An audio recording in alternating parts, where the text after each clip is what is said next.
이번에 네. 현장 취재의 달인 장윤성 기자의 현장 막정 맞고 들어보도록 하겠습니다. 음. 오늘 준비한 키워드는 어떤 키워드입니까? 좀 셉니다. 네. 내란 동조 되겠습니다. 아, 예. 네. 근데 진짜 심각해요. 제가 지금 그 쭉 취재를 하고 있는데 음. 이 사람들 지금 그 국회에서 결정된 탄핵 소추안 가결 인정 안 하는 건가? 라는 생각이 좀 듭니다. 어쨌든 민의의 전당 국회에서 무려 205표 네. 찬성표를 얻어서 국회에서 탄핵소추안이 가결됐는데 그 이후로부터 벌어지는 모든 양상들이 인정하지 않겠다. 뭔가 좀 반역의 역사를 쓰려고 하는 거 아닌가라는 음. 불안감마저도 듭니다. 급기야 오늘 그 권성동 원내대표가 무슨 얘기를 했냐면 네. 지금 대통령 거리가 아닌 직무정지 상황이기 때문에 한덕수 대통령 권한대행은 대통령 탄핵 심판 결정 전까지는 헌법재판관을 임명할 수가 없다. 이런 황당한 주장을 했어요. 그러니까요. 근데 이건 무슨 얘기냐면 지연 전술이거든요.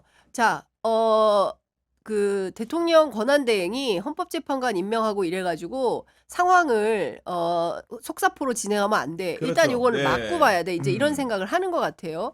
그러면 국민의힘이 왜 이런 생각을 하느냐? 이제 두 가지 포인트가 있습니다. 하나는 이재명 대표 재판. 그러니까 이 사람들은 기승전 이재명이야. 이재명 천동설이에요. 그러니까 비상계엄은 문제야. 그런데 탄핵은 안 되지. 탄핵은 왜 안 돼? 탄핵이 왜 안 되냐면 이재명이 대통령 되잖아. 민주당 정권한테 헌납해 줄 수는 없어. 절대 그 꼴은 못 봐. 이재명 때문에 탄핵은 안 돼. 그런데 비상계엄은 문제야. 어떻게 하자는 겁니까? 이게 논리적 개연성이 맞지가 않잖아요. 많이 배우신 분들이에요. 별개의 사안인데. 네. 그렇습니다. 뉴스데스크 앵커가 그 말을 하더라고요.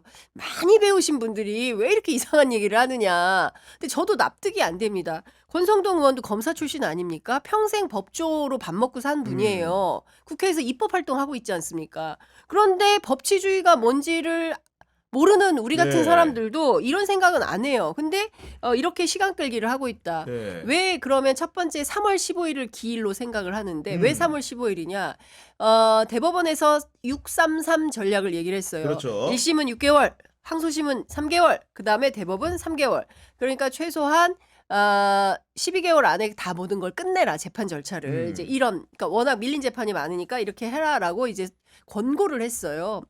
그렇 결차에 따라서 이재명 대표 항소심이 2월에는 날 수 있다. 그러면 한 선거법 사건에 대해서 유죄 가능성이 높다고 이분들은 보는 거예요. 그렇죠. 왜냐하면 1심에서 유죄가 났기 직역형이 때문에. 나왔기 때문에. 네. 그렇습니다. 그래서 2심에서도 항소심에서도 저 징역형 또는 유죄가 선고가 되면 이재명 대표가 대선에 출마할 수 없게 된다. 네. 어차피 이제 대법은 그 사실심이 아니라 법률심이기 때문에 때문에. 그냥 자동방으로 유죄다라고 판단을 하는 거예요. 그래서 대선 못 나온다. 이런 생각을 하는 거예요. 그리고 두 번째는 4월 18일 얘기를 하는 겁니다. 헌법재판관의 임기가 두 사람이 4월 18일에 맞아요. 바뀌어요. 네. 한 사람은 문형배, 한 사람은 이미섬. 둘 다 문재인 전 대통령이 임명한 헌법재판관입니다. 요때까지 버티면 반격의 기회가 온다고 믿는 것 같아요. 그래서 이때까지 버텨서 결과적으로 탄핵에 찬성하지 않는 무리들이 결과적으로는 반격의 기회를 삼아서 역모를 꾸미려고 하는 것은 아닌가라는 의심마저 든다. 그러니까 결과적으로 민의의 전당이 국회에서 결정한 탄핵소추 가결안을 네. 가지고 헌법재판소에서 이것을 그 내란에 해당하는 행위인지 아닌지에 대해서 헌법재판 절차에 돌입할 수 있는 그 선을 끊어버리겠다. 이런 판단을 하는 거 아니겠습니까? 맞아요. 전 대단히 그러니까 민의를 불충하는 그런 그 입장을 표명하는 걸로 보이고 굉장히 유감스럽다라는 생각을 좀 하는 겁니다. 지금 뭐 많은 분들이 이런 생각들을 하는 것 같아요. 그러니까 권성동 의원도 그렇지만 검찰의 수사가 뭔가 좀 미심쩍은 대목이 있고 그리고 이 수사마저도 친정인 검찰의 수사마저도 협조하지 않는 윤석열의 네. 이런 소환부릉이나 이런 태도를 보면서 뭔가 기류가 불안한 감이 든다. 결국에 이 내란 동조 세력들이 네. 역행하려는 발상을 하고 있는 거 아닌가? 그래서 오늘 국영의 정치 비상구에서 네. 요 문제를 좀 꼼꼼하게 짚어봐야겠다 그러니까요. 이런 네. 생각을 했습니다. 왜냐면은 지금 윤석열 대통령이 직접 입장을 내놓은 건 아니고 석동현 변호사가 이제 기자들 만나서 얘기를 한 것 같은데 네. 기본적으로 헌재 심판정에 나가겠다는 얘기를 해요. 근데 이제 검찰 수사라든가 경찰 수사에 협조하겠다는 얘기를 정확하게 지금 안 하고 있는 상황이고 그렇죠. 얘를 당장 내일은 안 나간다. 이런 식으로 지금 마무리를 하는 상황인데다가 네. 헌재를 강조한 이유가 굉장히 수상한데 오늘 권성동 의원이 때마침 이런 얘기를 한 겁니다. 그렇죠. 근데 권성동 그 의원의 원내대표의 주장은 모순이 있는 게 계속 얘기하는 게 탄핵 심판이 끝나면 헌재 재판관을 권한대행 임명할 수 있다고 얘기해요. 근데 그거는 굉장히 논리적 오류인 게 그렇죠. 권한대행이 재판관을 임명할 수 있냐 아니냐가 본질적인 문제인 그렇죠. 거죠. 그 시기는 중요하지가 않은 그렇습니다. 겁니다. 그러니까 기본적으로 헌재가 어떻게 입장을 내놨습니까? 그러니까 재판관을 과거에도 임명한 전례가 있다. 황교안 때도 임명했었다 그러니까요. 이런 주장을 예, 하는 그걸 겁니다. 시기로 빠져나가려고 근데 참 하는 거잖아요. 재밌는 게 네. 어제 오늘 사이에 누군지는 모르겠는데 뭔가 그걸 뭐라고 표현해야 됩니까? 약간 인터넷으로 이렇게 그림표 같은 거를 만들어서 네. 돌리는데 지라시 뭐 이런 거 돌린 그렇죠. 건가요? 예. 지라시는 글자고 네. 이거는 그림으로 이렇게 딱딱딱 뭐 웹자보 같은 형식으로 만들어서 네. 돌렸는데 2017년도 당시에 박주민 그리고 박범계 그리고 추미애 이 세 명의 국회의원이 당시에도 헌법재판관을 권한대행이 추천하는 것에 대해서 임명하는 것에 대해서 반대했었다. 고로 네. 지금 권한대행인 한덕수 총리가 이번에 그 세 명에 해당하는 헌법재판관을 임명하는 것은 위법한 거다. 아, 어제 여론 밑작업을 한번 그렇습니다. 했군요. 예, 그런 네. 걸 막 돌리기 시작했어요. 웹자보를. 그런데 국민의힘은 아니다. 근데 누군지는 모르겠다. 그런데 그게 기자들 사이에도 뭐 평론가 네. 죄송합니다. 사이에도 돌았다. 이런 이제 얘기가 도는 거예요. 근데 좀 조금 더 살펴볼 필요가 있는데요. 잘 아시는 것처럼 헌법재판관은 전체 9명으로 구성이 되고 맞습니다. 3위는 대통령이 3위는 국회가 그리고 3위는 대법원장이 추천을 해서 네. 각각 임명을 인사청문회를 거쳐서 임명을 대통령이 하게 되는 것이죠. 그런데 앞서 말씀드린 대로 문형배, 이미선 이 두 분은 문재인 정부 대통령이 그렇습니다. 추천한 인사고요. 그다음에 김형두, 정정미 이 두 사람은 김명수 전 대법원장이 추천을 한 케이스입니다. 정형식 재판관은 아시는 것처럼 네. 윤석열 대통령이 추천을 했고 김복형 재판관 같은 경우에는 조희대 대법원장이 추천한 케이스입니다. 그러면 지금 세 명이 들어가야 된 사람들은 다 누구냐? 국회 몫이죠. 국회 몫이에요. 국회 몫이고 이 국회 몫은 국민의힘에서 조한창 그리고 민주당에서 마은혁, 정계석 두 사람을 추천한 겁니다. 맞습니다. 자, 그러면 2017년도에 권한대행이 임명할 권한이 있냐 없냐 세 사람이 그 앞서 말씀드린 추미애, 박범계, 박주민 세 사람이 얘기했던 것은 대통령 추천 몫에 대해서 얘기한 거예요. 그렇죠. 대통령 추천 몫은 지금 굳이 할 필요 없고 권한대행이 하지 않더라도 새 정부가 들어선 다음에 그 이후에 대통령이 새로 임명하면 된다. 이제 이 주장을 당시 했던 겁니다. 대통령 추천이 아니에요. 지금 빈자리는 국회 추천이에요. 그러니까 네. 그러니까 국민의힘이나 민주당이 추천한 이 세 명에 대해서 한덕수 국무총리는 뭘 하는 거냐면 일종의 인증 절차만 밟아주는 거예요. 국회에서 이미 결정했어요. 이 후보자를 여야 합의로. 예. 맞습니다. 이미 추경호 대표가 다 해놓은 거예요. 그래서 무슨 얘기냐면 도장만 찍으면 되는 거예요. 근데 이 절차 자체를 하지 마라, 늦춰라 이렇게 주장하면서 마치 과거에 민주당도 이랬으니까 국민이 그때도 반대했으니까 지금도 반대해야 된다 이런 논리를 얘기하는데 마침 이미 2017년도 기사를 통해서 당시 탄핵소추위원장이었던 그러니까 본인 스스로 권성동 의원이 스스로 가급적 빨리 탄핵 절차를 밟아야 된다. 그리고 임명 절차 늦추지 말아야 된다라는 주장을 이미 했습니다. 아니, 당시 기자들이 뭐라고 물었냐면은 네. 황교안 권한대행이 헌법재판관을 임명할 권한이 있느냐 그 묻자 권성동 당시에 이제 의원이죠. 권한대행이 임명할 수 있다.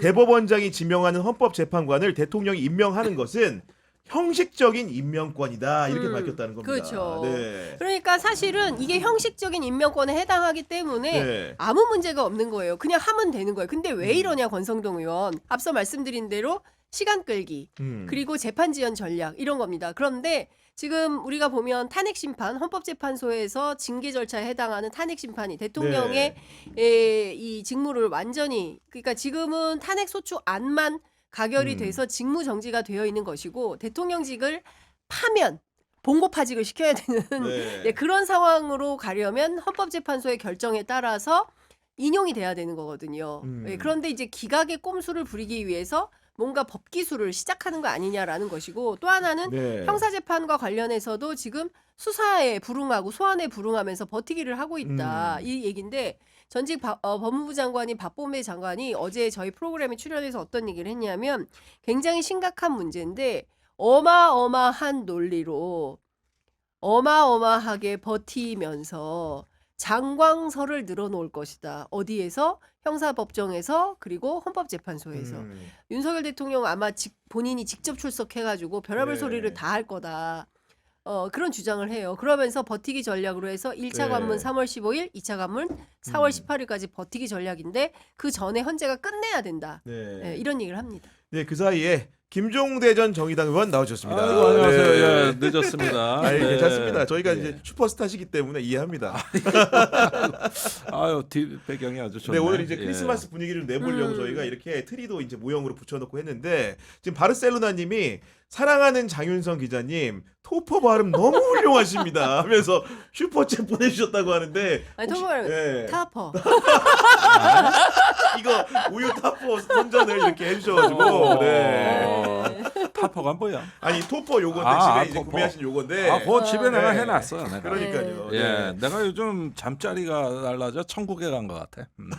이거 쓰시고 아이, 우유 그럼요. 샌드. 예, 예. 아, 저도 이제 증명된 예. 무려 지금 아, 두 저도 명의 한번- 시험 결과 이렇게 증명이 네. 됐기 때문에 여러분들께 저도 보내드린다는 즉각 써보도록 점 다시 해보겠습니다. 한번 말씀드리고요. 예. 결국은 이제 아마도 여당이 이렇게 재판관 추천 문제에 대해서 이제 불응하게 될 음. 경우에는 보니까 민주당 우리 입장을 봤더니 네. 그냥 가겠다. 음흠. 우리끼리 청문회 열고 네. 늦어도 30일까지는 국회의장의 힘을 빌어서라도 네. 재판관 임명을 하겠다. 왜냐하면 지금 6명이 있기 때문에 네. 결국은 만장일치제 상황이거든요. 네. 6명 모두의 동의 얻을 수 있을 것으로 보이지만 9명이 심리하는 것과 6명이 심리하는 것은 그 부담이 좀 다르겠죠. 그 부담이라는 것은 뭐 정치적인 부담을 얘기하는 것이 아니고 네. 세세하게 나눠볼 수 있는 거잖아요. 6명이 들 짐을 9명이 드는 네, 거기 때문에 그렇죠. 예. 그런 형식적 요건을 아무래도 대통령 탄핵을 결정하는데 그 정도는 완충해 놓고 우리가 해야 되지 않겠습니까? 네. 근데 제가 뭐 다각도로 취재를 해보면 어떤 얘기를 하냐면 제가 이제 법조에 오래 있었던 분들이 무슨 얘기를 하냐면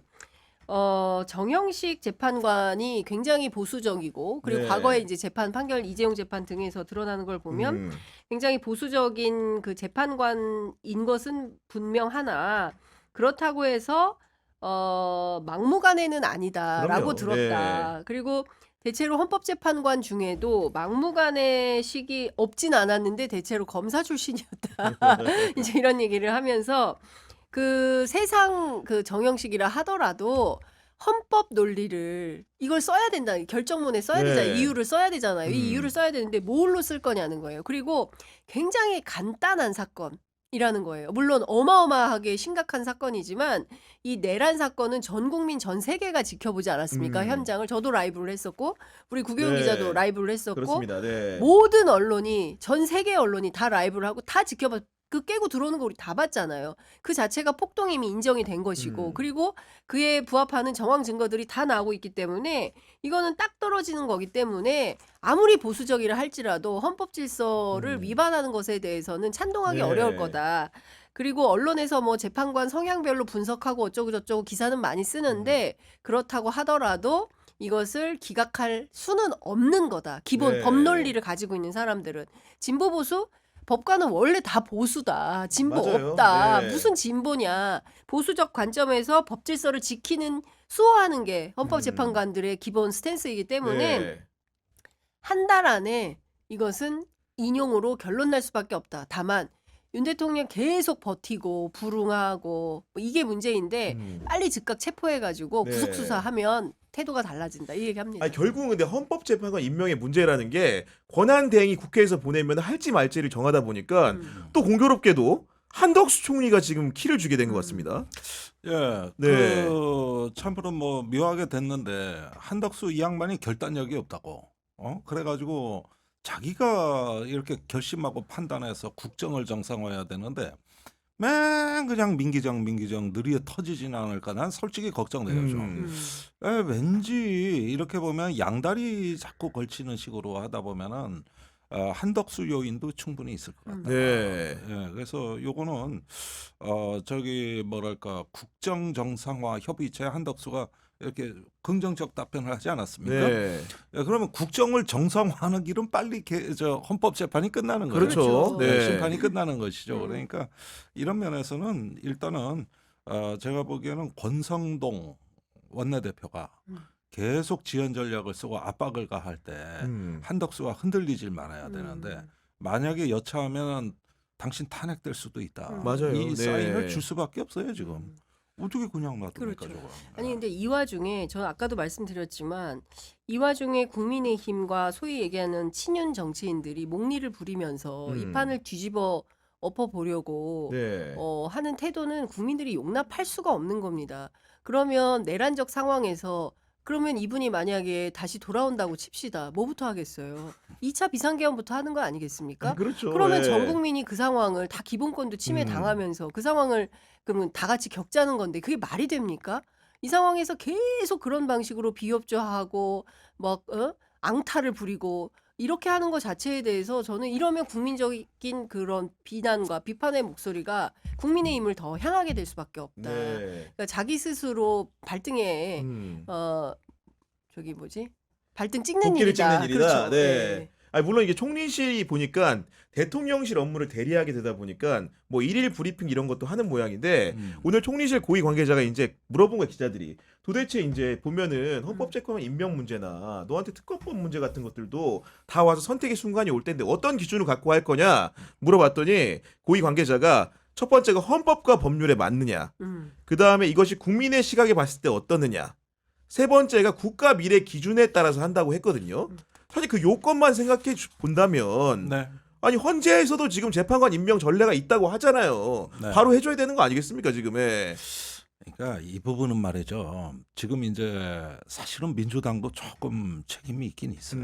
그동안에 좀 뭐랄까 그 방통위원장 저 헌법재판이 지금 계류돼 있는 동안에 사실상 추천을 안 했거든. 그러다 보니까 이제 와선 또 추천이 급해진 거란 말이에요. 허겁지겁 해줘야 되네. 물론 네. 예상하지 못했죠.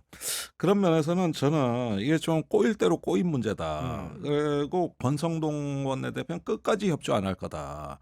이렇게 돼서 이게 이제 저기 여러 가지 목리를 부리더라도 제가 보기에는 한 25일, 26일에만 저 인사청문회 마치고 송부하면 되거든요. 네. 그렇게까지만 해주면 맞아요. 되는데 그 동안에 조금 그 저기 방통위원장 건으로 좀 늦춰왔던 게 이제 와서는 좀 너무 아쉽습니다. 그런 부분들이. 네. 아니 저는 권성동 원내대표 여담인데 지금 당대표 권한대행도 하는 거잖아요. 오늘 이제 그렇죠. 일정표를 제가 봤어요. 근데 우리 친윤에서 뭐라고 했냐면은 한덕수하고 한동훈이 막 공동 정부를 운영하는 것처럼 모양새가 되니까 굉장히 신랄하게 좀 비판을 좀 했잖아요. 근데 권성동 원내대표 일정을 봤더니 일정 어떻게 오후 3시에 김완섭 환경부 장관 접견. 3시 30분 조태열 외교부 장관 접견. 오후 4시 김영호 통일부 장관 접견. 오후 5시 안덕근 산업부 장관 접견. 한동훈 해도 되는 거 더하네. 아니었나 싶어 솔직히 얘기해서. 더해 예. 더해. 예. 그러니까 이거 완전 아니, 대통령급 일정인데 공모회네. 보니까 다 묶어서 네. 공모회하면 되겠네. 아니 뭐가 다르다는 겁니까 이게? 글쎄 보니까 저런 식의 장관 접견은 주로 이제 총리급이 업무 보고 받을 때. 예. 또 어떤 연초에 대통령도 이렇게 장관들 촘촘히 못 만나요. 이건 거의 그 이상이거든요. 아마 네. 상당히 압박을 넣은 것 같아요. 그 일정 자체가 좀 그런데다가 그러니까 이런 네. 것 같아요. 저는 서로 자기들이 그러니까 권력의 중심이 되고 싶었던 것 같아요. 한동훈은 한동훈대로, 권성동은 권성동대로 오죽하면 이재명 대표가 다 주도권 가져도 좋으니까 일단 국정협의체를 만들어서 긴급하게 현안 논의를 해보자.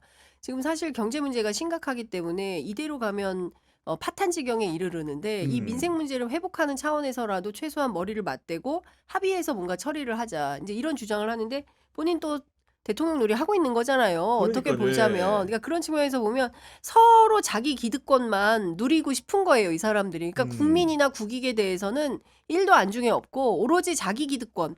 나만 괜찮으면 돼. 나만 잘 살면 돼. 국민들이야 죽든가 말든가. 이런 자세 아니겠어요?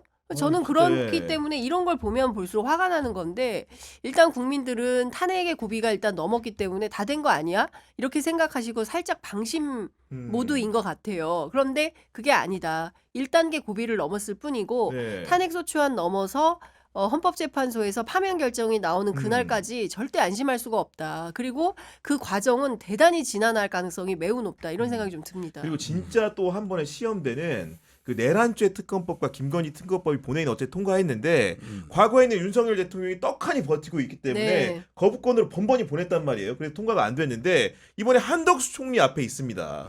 이 결정을 어떻게 하느냐에 따라서 한덕수의 운명도 결정되지 않겠습니까? 네. 그 부분이 한덕수 권한대행에 대한 민주당의 탄핵 여부를 가늠하는 기준점이 돼야 될 겁니다. 이거 협조 안 해주면은 바로 이건 결심, 탄핵이에요. 결심하셔야 네. 돼요. 네. 그런 상황인데 오늘 저 방금 전에 매불쇼에서 박지원 대표하고 했는데 한덕수 당신 말이야